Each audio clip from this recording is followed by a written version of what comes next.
Happy Friday. It is June the 7th, 2024. The NBA Finals Game 1 was yesterday. How'd you guys enjoy the game? I wish it was a little bit closer, but that's okay because we were still able to cash in on a few bets yesterday. Today, it's MLB Friday, and I also have a WNBA winner on the way for you guys. Let's get into it. What's up, guys? It's your boy Noble Living back with another DYF Bets video where I'm breaking down my favorite picks and plays of the day as we're just trying to get to the bag together, and we're just trying to get to that money. Now, yesterday, we had a split day here on the channel. Ends our winning streak. We had a great start to the month, back-to-back sweeps. Yesterday, not a bad day because we went 2-2. We cashed in on Jason Tatum's rebounds, our best bet of the day. I love that pick. Celtics first half team total also was a no-sweat, easy bet. But because the Celtics were able to get off to a really hot start, it really dampened the Dallas team total. That offense was completely abysmal. Besides Luka, there was nobody hitting shots. And our four-leg player prop parlay, the two Mavs fall short as Derek Lively doesn't grab the rebounds, Kyrie doesn't get the assists,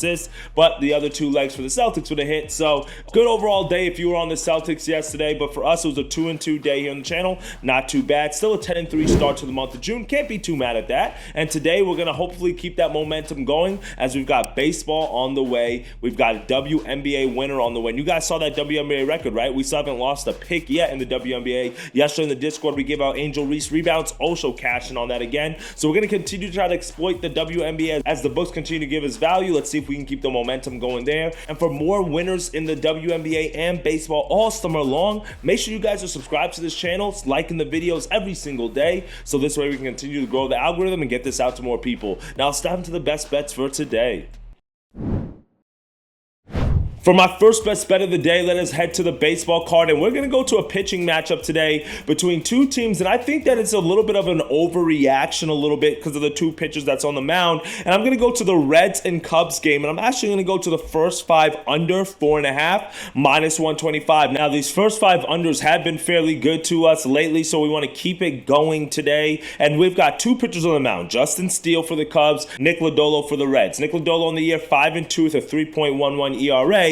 Meanwhile, Justin Steele is 0-2 with a 4.1 ERA. Now, guys, keep in mind that Justin Steele was the guy that finished third in the NL Cy Young Award winning last year. He was the opening day starter for the Cubs. He got hurt. He missed a few months. He's come back, and since he's come back, he hasn't really looked that good. Let's be honest. He has a few rough starts, giving up 15 runs over the first 20 and 2/3 innings that he came back from the injury. But if you look at his numbers over the last two starts, he's actually been able to settle down a little bit, and he's allowed just one earned run across the last 12 innings. That's what you really want to see. His strikeout numbers have really not been as consistent as they were last year, but we've seen times Justin Steele is really starting to find that form, like two starts ago on the road at the Brewers, 7 innings, 3 hits, no runs given up. Now, in his last start against the Reds, he did give up 5 runs, but like I mentioned, only one of them was earned, so his defense should have helped him out a little bit there, and I think the fact that he's facing the same lineup is a little bit concerning, but I do like the fact that he does get to experience the same batters. Somebody like Justin Steele with his experience,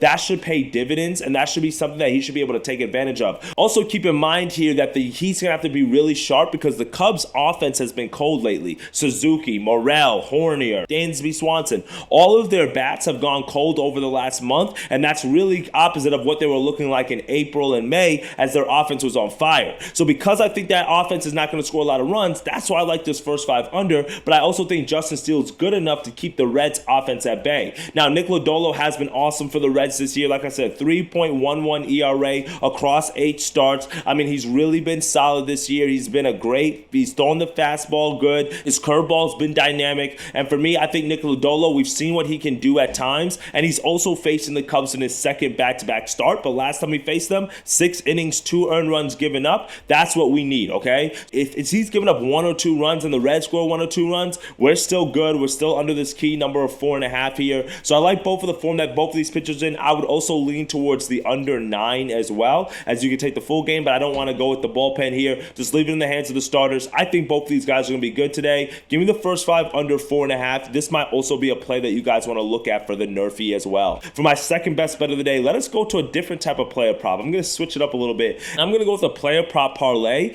but it's going to be a little bit different because it's going to be pitching outs. So we're going to go Joe Ryan here. We're going to go Brandon Pfaadt over 17.5 pitching outs. If you parlay the two together, that gets you to plus 130 odds. Now, I like both of these guys because they're both in situations where they're going to be needed to go long innings. Now, Minnesota is taking on the Pirates, and the Pirates' offense has been pretty strong of late, but Minnesota's last two starts, the starter has only gotten through 4 innings. So it's been a lot of demand on the bullpen over the last 2 starts, and Joe Ryan's a guy that we've seen can go deep in ball games. He's gone over this pitching out number in 6 of the last 8 games, and the 2 times that he missed it was against the Yankees, against the Astros, 2 top 5 offenses, 2 really dynamic offense. Now, the Pirates can turn up at times, but their offense tends to be like hit or miss. They're either really strong on offense, scoring 6-7 runs, or they're really abysmal on offense, scoring 1 or 2 runs. Today could be one of those days where they're not scoring a lot of runs, because right now, even though they score runs in chunks, when you look at some of their numbers, they're really not that strong. 28th in on-base percentage, 28th in batting average, so they're really not that strong in offense, and Joe Ryan's the type of pitcher with his strikeout stuff, as long as his changeup is working for him today, that he can be able to go deep into this game. The Twins are going to need him to because of the bullpen stress. So give me Joe Ryan to go 6 innings today. Now, Brandon Pfaadt, I think the same exact thing is going to happen for him because he's somebody who can work really efficiently. But also keep in mind, in the last 3 games for the Diamondbacks, a starter has failed to get through 5 innings. So what does that tell me? A lot of stress on the bullpen again. Now, Brandon Pfaadt is taking on a Padres team, like I've mentioned. We've mentioned them a few times here on the channel, where their offense has gone cold this year, especially in the first few innings. So for me, I think Brandon Pfaadt can go deep here. The Padres also are a team that does not take a lot of pitches. They don't draw a lot of walks, so that should also help Brandon Pfaadt with his pitch count. And we've also seen Brandon Pfaadt go deep into games. So as long as he can be able to limit the amount of contact that he's giving up and the hits that he's allowing, there's no reason why he should not be able to go here. But both of these pitchers have to go deep into their games today because of the bullpen situations. I also like the matchups in terms of the opposing offenses, and they're not facing offenses that are really going to jump out on them quick. So I like them both to be able to go 6 innings today. So parlay those two together for our second best bet of the day. For our third and final pick of the day, let's head to the WNBA slate. We're going to run it back from a pick that I gave you guys last week, and we're just going to go with the Minnesota Lynx here, minus 5.5, minus 110 odds on the road this time against the Phoenix Mercury. Now, for me, this is just one of those matchups where it's just like in the WNBA, right? There's like certain teams that are just way better than everybody else. So you've obviously got the Aces, you've got the Liberty. The Lynx are one of those teams, okay? They're one of the contenders. And today is a WNBA Commissioner's Cup matchup. So I've spoken about that on the show in the past. I think earlier this week I was talking about it, but I think that was the day where my video got muted. So basically, if you don't know what the WNBA Commissioner's Cup is, it's just essentially the in-game season tournament for the women. But the big incentive here is that there's like over $500,000 that gets paid out in bonuses to the first and second place team. And the players, you've heard them complain about money in the WNBA. This is a good incentive for them to get a nice little hefty check for just winning some ball games. But only the top team in the West and the top team in the East make it to that championship game. So every game matters here. The Phoenix Mercury in the West and the Lynx in the West, this is a big game here for the Lynx to be able to keep up with the Aces there at the top of the standings in the Commissioner Cup, so this way they can get a chance to play for that prize money. We saw the Lynx. We actually took them when they were at home in the last time these two teams faced off. We cashed in on that on the channel. The Lynx won that game pretty handily, 95-71. I think something very similar can happen today. The Phoenix Mercury are just not that really good of a team. They're 4-6 this year. They've lost 5 of their last 6 games. So for me, it's just one of those things right now with the injuries that they've been facing. Still no Brittany Griner, still no Rebecca Allen. This team is in a slump. Minnesota Lynx, big opportunity here, big game with the Commissioner Cup. They have a chance to keep their good record in the standings. I think they pick up the W here, stay on pace with the Aces. So give me the Lynx, minus 5.5. I am a little bit opposed to taking picks like this because of the line movement. I think this opened about like 2.5, 3, but I don't like catching a falling knife, but I think this is an opportunity that warrants it because the Lynx, even though they're on the road here, Collier there, she's just such a stud. I mean, 23 points per game, double-digit rebounds. Nobody's really stopping her. So for me, I think the Lynx are the more complete team here. Give me them minus 5.5 as our third and final pick of the day.